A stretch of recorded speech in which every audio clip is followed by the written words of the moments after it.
যে 6টি কারণে আপনার বিড়াল পালন করা উচিত। তারা আপনার বাড়িতে ফেরেশতাদের নিয়ে আসে।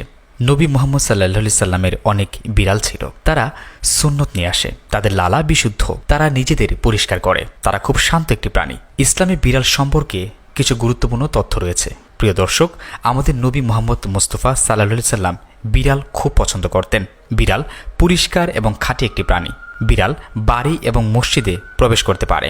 বিড়ালের প্রতি ভালোবাসা ইসলামে বিশ্বাসের লক্ষণ। মহানবী সাল্লাল্লাহু আলাইহি সাল্লাম আবু হুরায়রা রাদিয়াল্লাহু তাআলা আনহুকে বিড়ালের পিতা বলে ডেকেছেন, কারণ তিনি বিড়াল পুষতেন এবং তা ভালোবাসতেন। একজন মহিলা জাহান্নামে প্রবেশ করেছিল একটি বিড়ালের কারণে, যাকে সে বেঁধে রেখেছিল কিন্তু খাবার দেয়নি এবং পৃথিবীর কীট পতঙ্গকে খাওয়ানোর জন্য ছেড়ে দেয়নি। তাই যদি কোনো বিড়াল বা কোনো প্রাণী খাবারের সন্ধানে আপনার কাছে আসে, তবে তা অপেক্ষা করবেন না।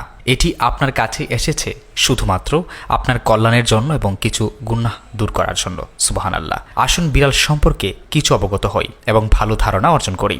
বিড়াল খাবারে মুখ দিলে তা নষ্ট হয় না, যেমন ভাত, তরকারি ও দুধ ইত্যাদি। খাবারে বিড়াল যদি মুখ দেয় বা খেয়ে ফেলে, তাহলে এই খাবার আপনি খেতে পারেন, তাতে দোষ নেই। বিড়ালের মুখ পাক রয়েছে। একটি সতর্কতা: বিড়াল অসুস্থ হলে সতর্ক থাকবেন।